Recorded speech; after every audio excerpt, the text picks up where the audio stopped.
Salam damai dan sejahtera untuk kita sekalian dimanapun berada.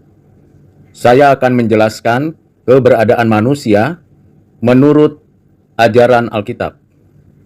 Di dalam kitab Kejadian pasal 1 ayat 26 sampai dengan ayat 28, kita mendapatkan beberapa pengajaran penting tentang keberadaan manusia. Pertama, manusia adalah ciptaan pribadi. Artinya manusia diciptakan dari tidak ada menjadi ada, diciptakan dengan satu ketentuan untuk memuliakan Allah. Sebagai ciptaan, manusia memiliki kapasitas untuk tunduk takluk mutlak di hadapan Allah. Manusia bergantung sepenuhnya dan hidup dari Allah. Manusia tidak bisa berdiri sendiri dan tidak mampu untuk hidup dari kehidupannya sendiri, tetapi dari Allah yang menciptakannya. Di pihak lain, manusia sebagai ciptaan pribadi. Allah Tritunggal menciptakan manusia sebagai ciptaan pribadi yang memiliki kebebasan. Kebebasan yang dibatasi dengan ketentuan moral, pengertian, kebenaran, dan keterbatasan sebagai ciptaan. Sebagai pribadi, manusia memiliki pikiran, kehendak, afeksi, sehingga lengkap keberadaan manusia sebagai ciptaan pribadi yang berinteraksi, yang berkomunikasi, baik di dalam keberadaannya dirinya, kepada Allah, dirinya, dan lingkungan sekitar di mana manusia berada. Yang kedua, Allah Tritunggal menciptakan manusia menurut gambar rupanya. Sebagai ciptaan menurut gambar rupanya, berarti manusia mewakili Allah di bumi untuk mengelola bumi ini, menata bumi ini, memelihara bumi dan segala isinya. Sebagai gambar rupa Allah, manusia juga sebagai pernyataan daripada keberadaan pengetahuan, keadilan, dan kesucian Allah. Jadi, manusia sebagai gambar rupa Allah adalah manusia yang memiliki kehidupan yang sungguh-sungguh mewakili Allah dengan pengetahuan yang benar, keadilan, dan kesucian bagi kemuliaan Tuhan Allah. Pemaknaan mengenai keberadaan manusia menurut gambar rupa Allah ini ada 3 pemikiran yang berkaitan dengan hal tersebut.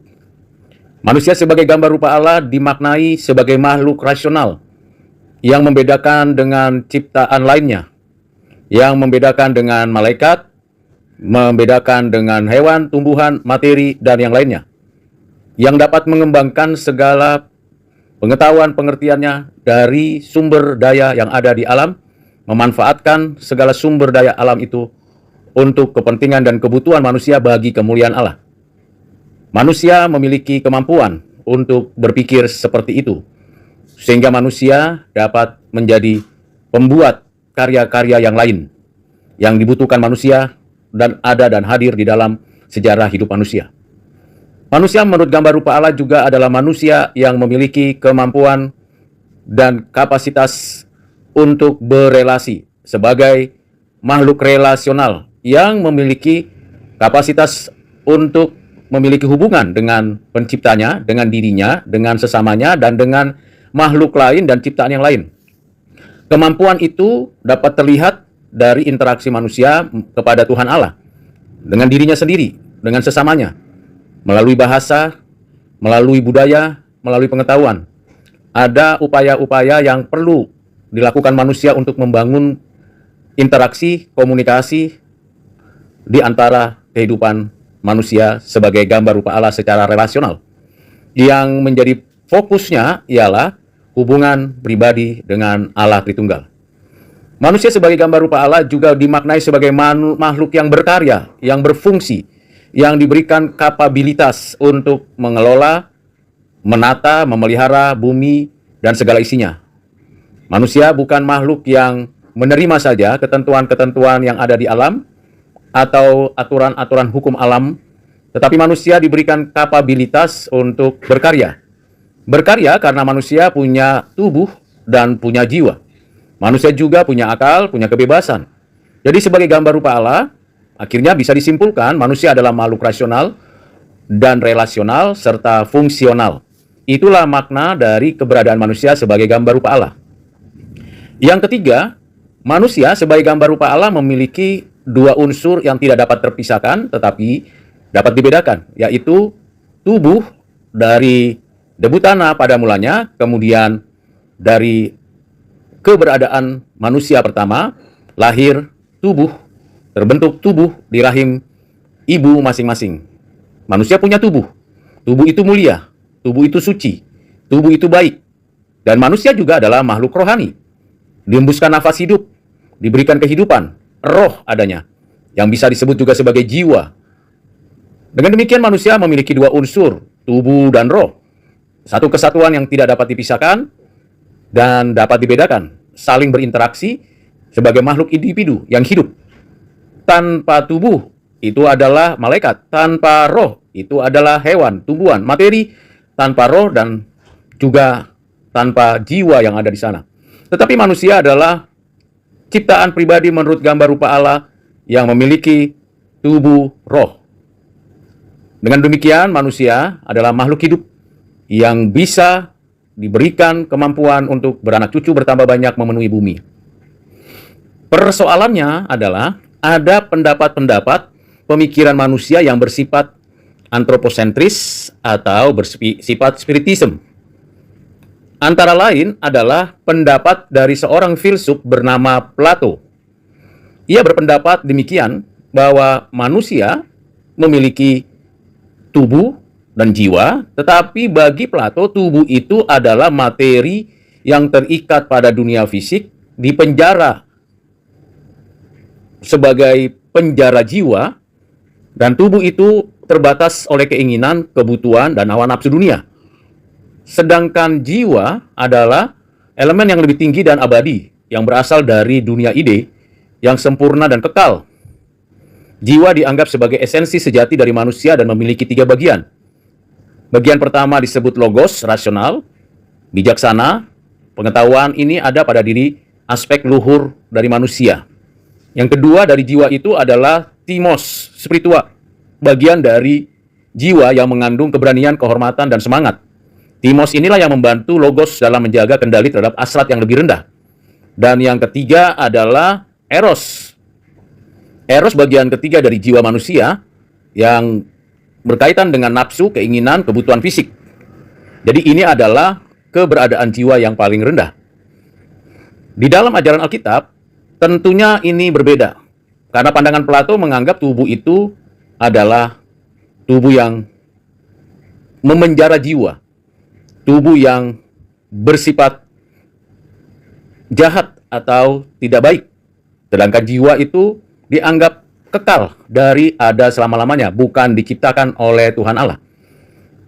Jadi ada dua hal yang mesti dikritisi dari pemikiran Plato ini.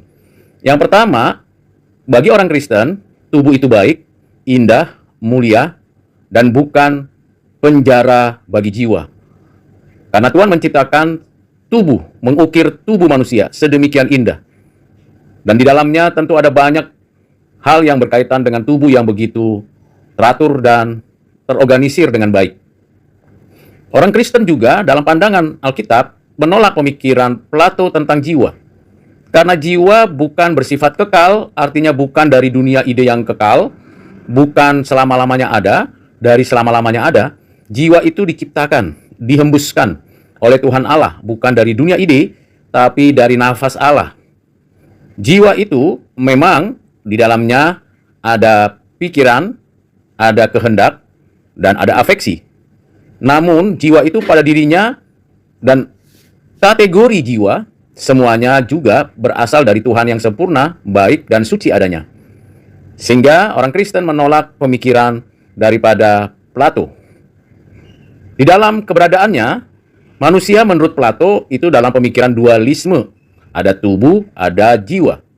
Tetapi dalam konstruksi ajaran Alkitab, tidak lagi kita meyakini akan pemikiran yang keliru dari Plato tentang tubuh. Kita tidak menerima pemikiran Plato tentang jiwa. Kita mengakui bahwa memang ada tubuh dan jiwa.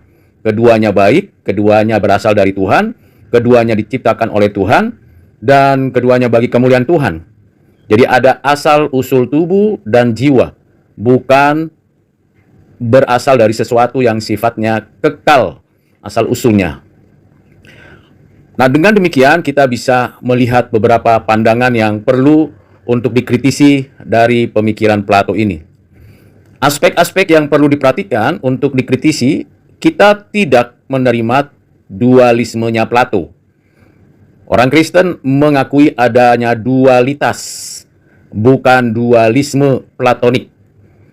Dualitas menunjukkan bahwa ada elemen fisik tubuh dan ada elemen jiwa atau roh. Dan tentunya kita percaya apa yang diajarkan oleh Tuhan adalah benar adanya dan tidak ada kesalahan. Selain itu, konsep dunia ide merupakan konsep yang berbeda dengan ajaran Alkitab. Ide atau pemikiran realitas tentang kesempurnaan itu berbeda dengan ajaran Alkitab. Karena ide dalam konstruksi Plato bukanlah person. Bagi Plato, ide adalah sesuatu yang bukan person, tapi impersonal. Sedangkan dalam ajaran Alkitab, Allah pencipta langit bumi dan segala isinya, pencipta dari manusia, adalah person, pribadi, bukan ide, bukan sebuah gagasan. Selain itu, Plato memberikan suatu gambaran tentang materi yang tidak sempurna, tubuh yang tidak sempurna. Padahal Alkitab mengatakan bahwa semua yang diciptakan Tuhan baik, bahkan tubuh manusia amat sangat baik adanya. Dan tidak ada yang memberikan sebuah kategori kalau tubuh itu lebih rendah dari jiwa. Tubuh dan jiwa sama-sama baik adanya. Selanjutnya, di dalam pemahaman dualisme Platonik ini, kita tidak menerima pengertian akan keterpisahan daripada jiwa untuk masuk ke dalam kesempurnaan tanpa tubuh. Karena pada waktunya nantinya tiap orang yang meninggal akibat dosa akan kembali dibangkitkan, diberikan tubuh. Sehingga dalam konsep ajaran Alkitab, dari mulai awal sampai nanti akhir kita mengetahui tubuh jiwa adalah satu kesatuan yang baik adanya, yang mulia, yang berasal dari Tuhan, yang menciptakan dan yang memberi hidup dan kehidupan. Bagaimana pandangan tentang jiwa lebih mendalam lagi? Bagi Plato, jiwa itu kekal. Bagi orang Kristen, jiwa manusia itu diciptakan, diberikan hidup oleh Tuhan Allah. Itulah sebabnya kita tidak terima pandangan pemikiran Platonik. Kita percaya bahwa Tuhan Allah yang menciptakan jiwa manusia pada saat konsepsi atau pembuahan di rahim ibu. Sehingga kita sangat menolak konsep Platonik tentang jiwa tanpa penciptaan. Yang kedua, kita menolak pemikiran daripada Plato yang menganggap tubuh itu penjara bagi jiwa. Padahal kita tahu jiwa mendapatkan kebebasannya di dalam tubuh yang diberikan, diciptakan, dibentuk oleh Tuhan. Memang ada masa di mana tubuh itu bersifat sementara, tetapi bukan berarti kita semena-mena menggunakan, memanfaatkan tubuh. Orang Kristen wajib memberikan perhatian khusus kepada tubuh sama seperti perhatian khusus kepada jiwa. Jadi tidak ada dualisme tubuh dan jiwa itu harus dipisah-pisahkan, dibeda-bedakan perlakuan. Sebagai ciptaan pribadi, kita tidak membeda-bedakan atau memisah-misahkan perlakuan kita terhadap tubuh kita atau jiwa kita. Karena pada waktunya kita mengerti tentang adanya kebangkitan. Nah, konsep tentang kebangkitan tubuh pada akhir zaman ini tidak ada dalam pemikiran Platonisme. Selain itu, yang terakhir adalah pemikiran tentang keselamatan dan anamnesis. Dalam pemikiran Platonik, istilah anamnesis yaitu adanya kemampuan manusia untuk mengingat ide yang sempurna, dan ini menjadi alasan manusia nantinya secara ideal akan memikirkan untuk hal-hal yang benar di atas sana, yang sempurna, pengetahuan yang sebelumnya yang ada di sana, di dunia ide. Tetapi dalam pengajaran Alkitab, kita menolak anamnesis karena keselamatan bukan berdasarkan kapasitas kebijaksanaan atau pengetahuan manusia. Keselamatan adalah anugerah yang dikaruniakan Allah Bapa untuk betul-betul diterima oleh manusia yang dilahirbarukan Roh Kudus, percaya kepada Kristus, dikaruniakan iman percaya itu sebagai bagian yang penting dalam kehidupan keselamatan manusia. Dengan demikian, kita sangat tidak menerima pemikiran anamnesisnya Platonik. Lalu bagaimana peran kita untuk memahami tentang pemikiran tersebut? Tentunya kita mengakui adanya unsur tubuh jiwa itu, tetapi kita juga harus berhati-hati untuk memakai pengertian-pengertian tentang tubuh jiwa harus dikembalikan kepada prinsip ajaran Alkitab. Kiranya Tuhan menolong kita untuk bisa memahami tentang konsep-konsep keberadaan manusia, tubuh, dan jiwa itu. Kiranya Tuhan menolong dan memberkati kita untuk kembali kepada ajaran Alkitab dan kembali kita menyatakan kehidupan yang bersandar kepada firman Tuhan. Tuhan Yesus memberkati. Amin.